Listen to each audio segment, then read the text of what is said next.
Hey guys, and welcome to the introduction to Native Eats. First of all, I'm Sarah Sloan, and this is Ralph Sloan, Ralph Ed Sloan.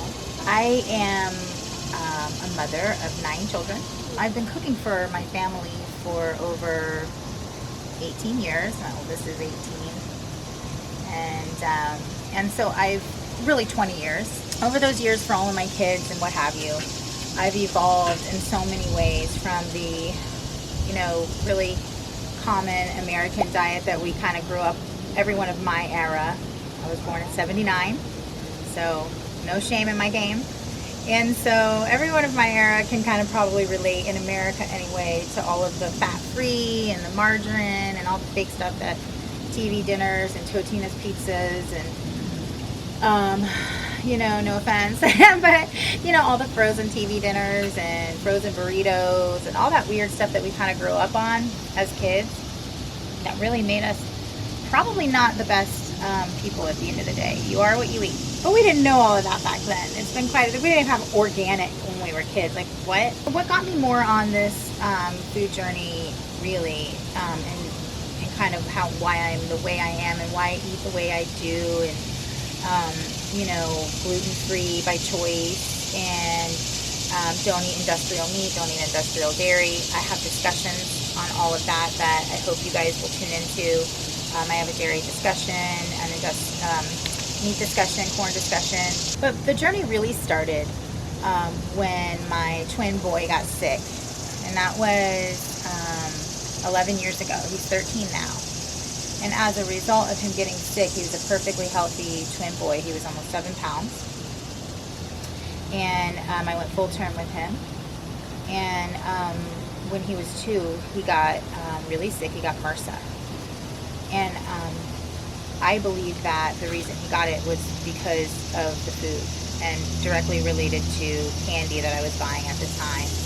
I believe it lowered his immune system and caused him to have a lowered immunity at age 2. Just like, when like viruses go around, a lot of times younger, like babies and older people are affected. It's because their immunities are not built up as well, and they're susceptible more. And I believe that his was immunity, he was two and a half, and I believe his was compromised because he was pounding, it was around Halloween, he was pounding a lot of corn syrup, and I wasn't watching what I was eating. It was just a natural American diet, whatever, or not natural, but whatever American, Brock's candies, and all those hard candies that are made of high fructose corn syrup, and all that stuff that causes your body to go into like defense mode on how to digest, all of that high fructose corn syrup and GMO corn syrup, and give you diabetes and all this stuff. And in his case, ended up in the hospital for 2 months. They told me that he wasn't going to live more than likely that night. And I told the doctor, who also had twins, same age, funny enough, and they were also boy and girl at the time, that she was wrong about that and that he wasn't going to die.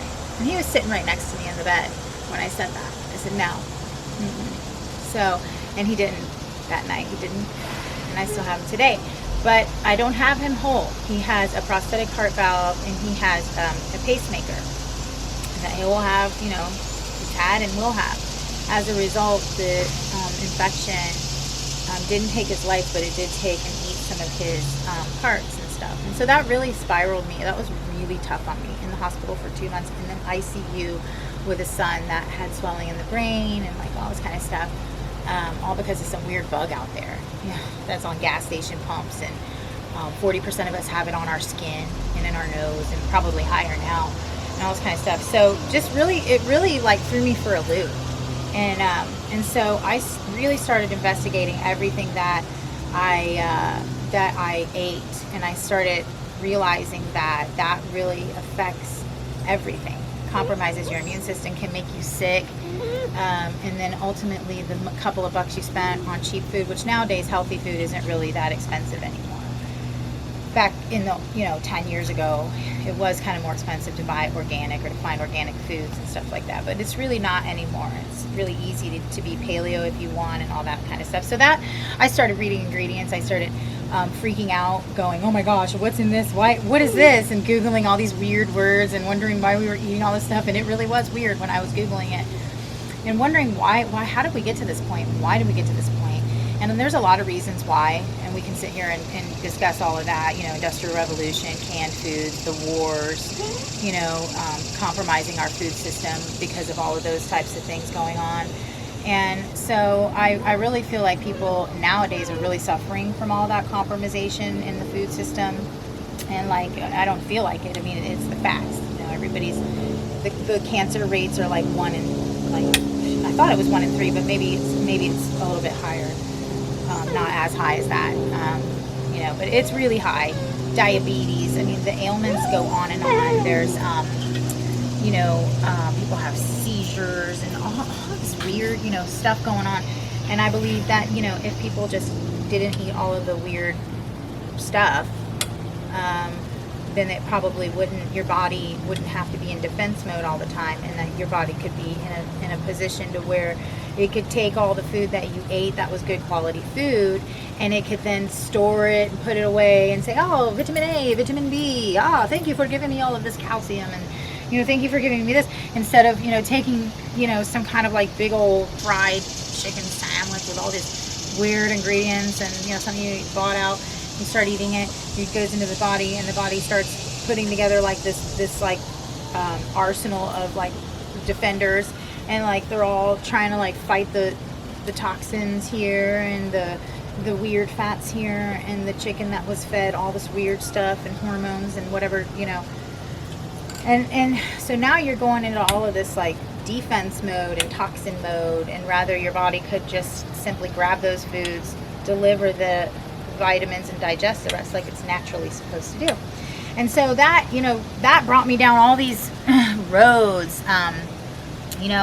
I started I took out the corn syrup, and when I took out the corn syrup, this was 10 years ago, my kids were younger and they were getting a little chunky from the corn syrup and the wheat gluten and all that kind of stuff. And as soon as I took all that stuff out, my kids dropped weight.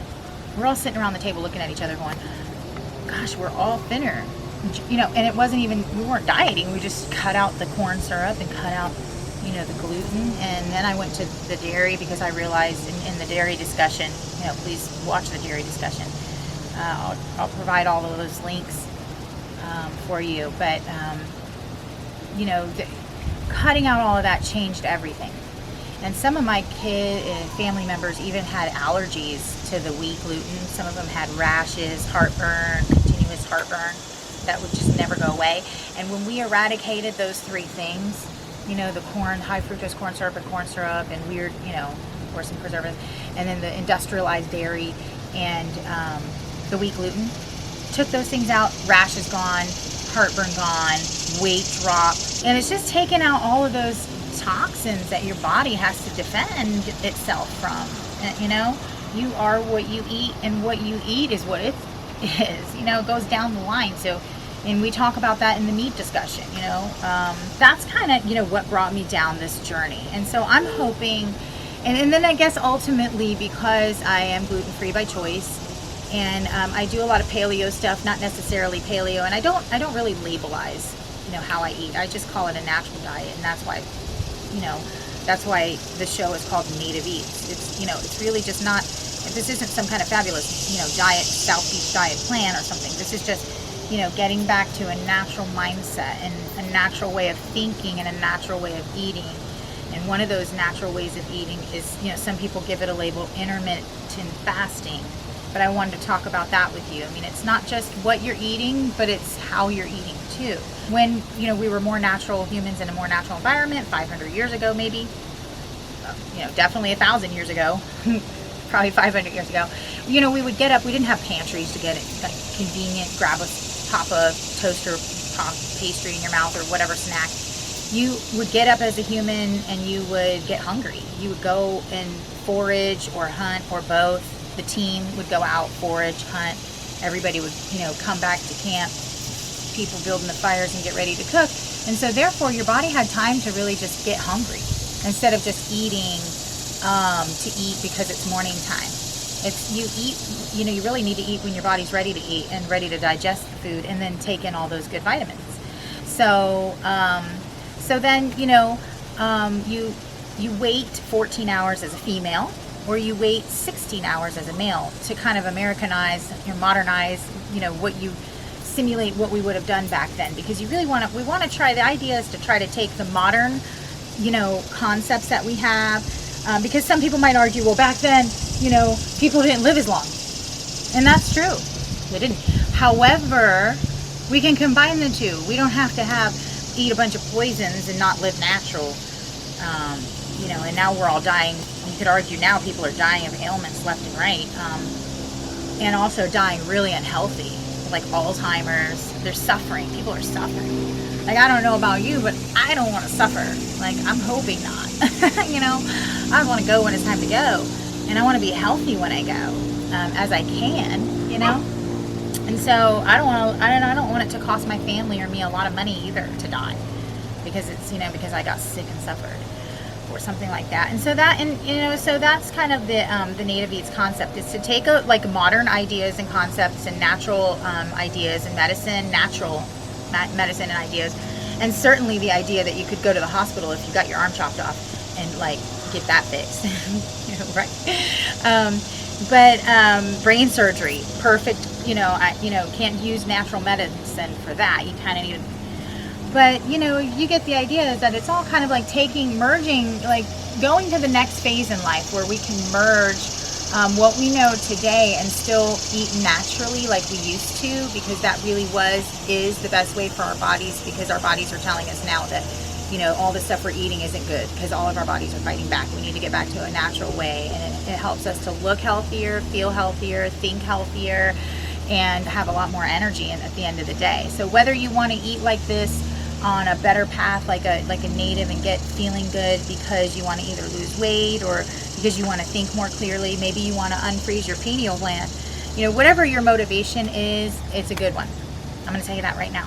Whatever your motivation is, it's good. Just do it. And so I can't wait to continue on this journey with you guys.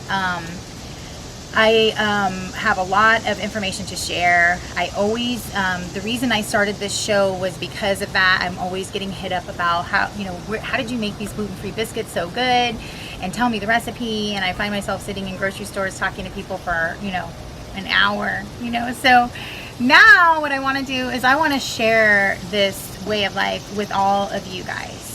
And the way, how to eat natural, and how to get yourself on that journey and on that path, and where to get everything, where sources, all that kind of stuff. And we're going to share that with you on Native Eats. And it's getting really hot here in Florida, and I'm starting to sweat. So thank you for watching the introduction, and I can't wait to see you guys on the Native Eats journey. Come along and ride on a fantastic voyage. Don't forget, like, subscribe, comment, and I'll see you guys soon.